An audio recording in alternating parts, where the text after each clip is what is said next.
Some days feel like everything is falling apart. Emma had just left a failed job interview, tired, broke, and carrying silent worries about rent, bills, and her mother's medication. No one knew how much she was holding in. But just minutes later, on a crowded street, she saw an elderly man collapse. No one stopped, except her. And that one small act of kindness led her down a path she never expected. And that is where the story begins. Welcome to NT, where everyday kindness becomes unforgettable. Let's begin this journey together. She walked with her head down, shoes scuffed with dust, eyes distant and blank. It was an afternoon like so many others over the past 3 months. But for Emma, today marked yet another quiet defeat. She had just stepped out of an old office building downtown, the site of her latest job interview, the one she had pinned her last bit of hope on. They turned her down, politely, quickly, without a single promise of follow-up. Now this 26-year-old woman was walking beneath a fading sunset, a soft breeze brushing her loosely tied hair. In her hand was a wrinkled folder of resumes, and on her mind, the heavy weight of overdue rent. Her bank account held just enough for a few more days. Her mother, calling from their small hometown the night before, had a scratchy voice, the result of stretching out a prescription she couldn't afford to refill. Emma had lied gently, "I'm fine, Mom," just waiting to hear back. No one knew how tangled her heart really felt. The streets bustled as usual. People passed one another without looking, heads down, steps fast.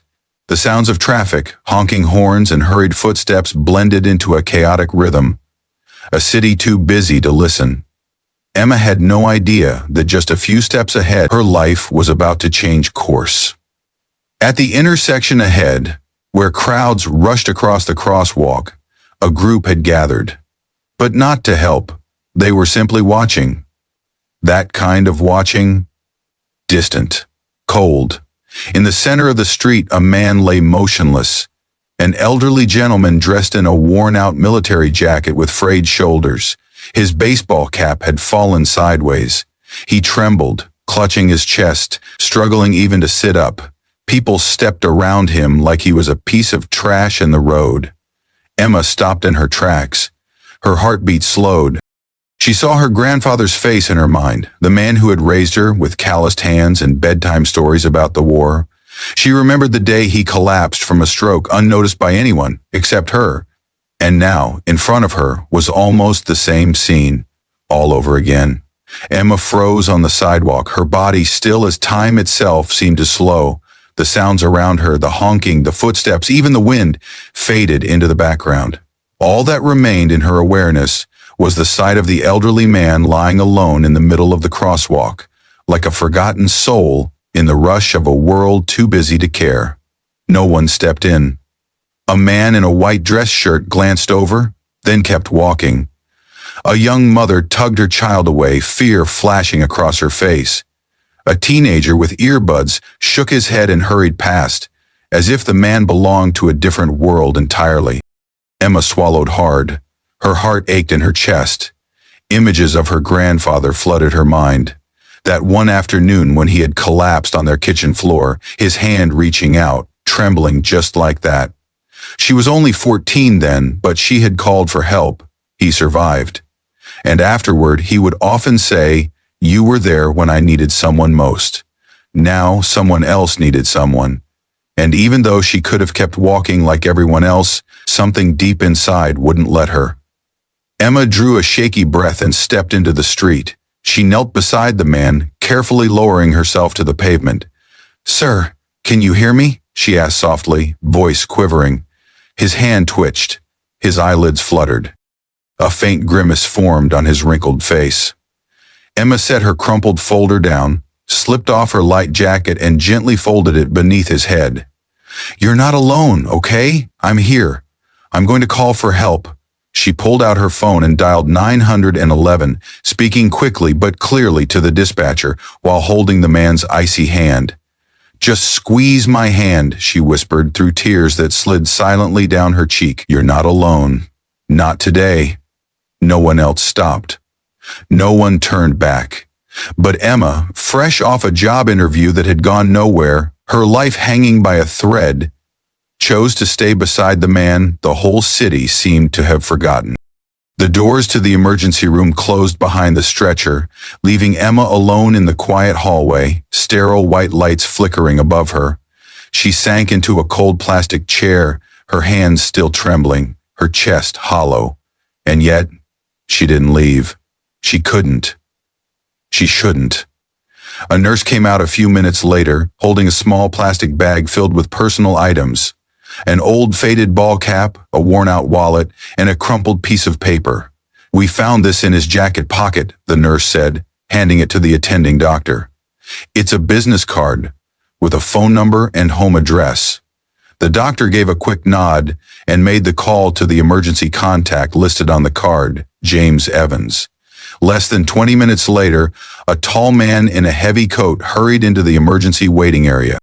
His face was tight with worry as he rushed toward the front desk, voice urgent. Emma watched from her seat, not entirely sure why she hadn't left yet. When the man turned, a nurse pointed in her direction. "That's the young woman who brought your father in." James Evans looked over, his expression softening as he approached. The anxiety in his eyes hadn't fully faded, but now something else shone through. Something quieter, gratitude. "Are you?" he asked. "Emma," she answered gently. "I was just passing by." James held her gaze. Thank you for not walking past him like everyone else did." Emma shook her head slowly. "I just did what felt right." 3 days had passed since that afternoon, but to Emma it felt like a month. Even as she tried to stay busy, counting out coins to cover bills, rewriting her resume with dwindling hope, the image of the elderly man lying in the street, breath shallow, eyes glazed with tears, never left her mind. Not even for a moment. This morning something pulled her back to the hospital. She hadn't called ahead. She wasn't expecting anything. She just needed to know if he was okay.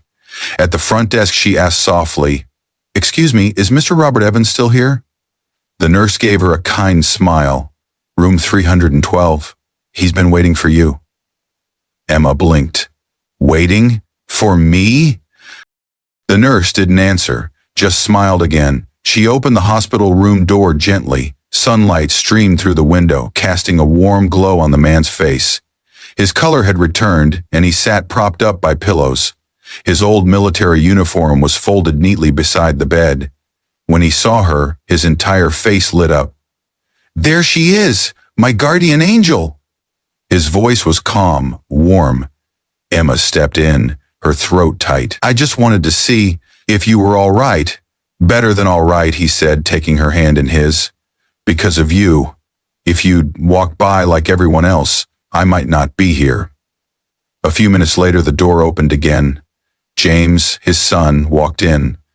The tension from their first meeting was gone. In its place was something softer, a quiet, sincere gratitude. "Emma," he began, "thank you. Truly. You didn't just save my father, you made me stop and reflect. That day, a whole city passed him by, but one person stopped." Emma gave a gentle smile, then spoke quietly.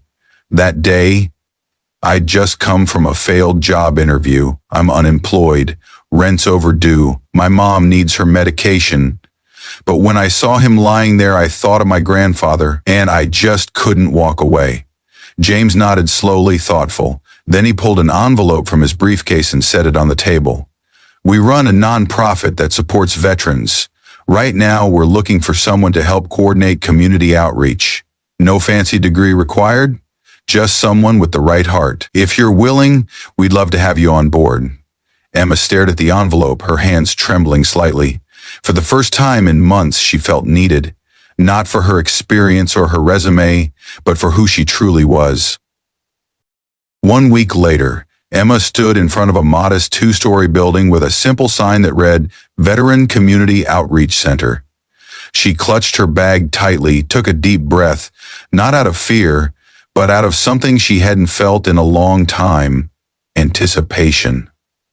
Not the kind that knots your stomach, the kind that stirs your heart. Inside, the space didn't feel like an office. It felt like a shared home. Black and white photos of young soldiers hung proudly on the walls. Folded American flags, framed medals, and handwritten thank you notes gave the place a quiet dignity. In one corner, a small seating area offered worn leather armchairs, a coffee table with books, and the gentle hum of life passing peacefully. James stepped out from his office with a welcoming smile.